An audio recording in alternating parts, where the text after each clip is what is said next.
அடிப்படையான ஆவணமா இருக்க ஆதார் அன்றாட வாழ்க்கையிலயும் தவிர்க்க முடியாத இடத்தை பிடிச்சிருக்குன்னு தான் சொல்லணும். நாகரீக வளர்ச்சி அதிகரிச்சுட்டே வர சூழல்ல ஆதார் ரொம்பவே அவசியம். அதெல்லாம் இருக்கட்டும், ஆதார் இருந்தா ஏடிஎம் போகாம வீட்ல இருந்தபடியே பணம் எடுத்துக்கலாம்னு சொன்னா நம்ப முடியுதா?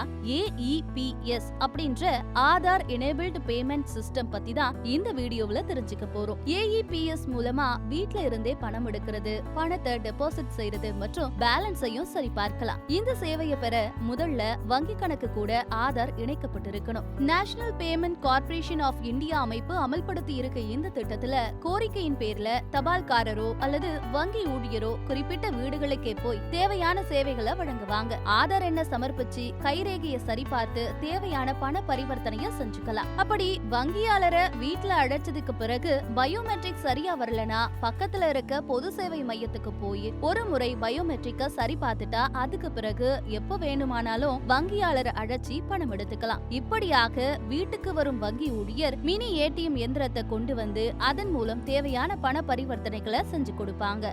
ஆதார் விவரங்கள், பயோமெட்ரிக் எல்லாமே மேட்ச் ஆகிற பட்சத்துல பணத்தை எடுக்கவோ டெபாசிட் செய்யவோ முடியும். பணத்தை எடுக்கிறதுக்கு 10,000 வரைக்கும் தான் லிமிட். ஆனா அதிகமான தொகையை கூட டெபாசிட் செய்யலாம். இருந்தாலும் குறிப்பிட்ட தொகைக்கு மேல டெபாசிட் செய்யும் போது பான் கார்டு கட்டாயம் தேவை என்பது குறிப்பிடத்தக்கது.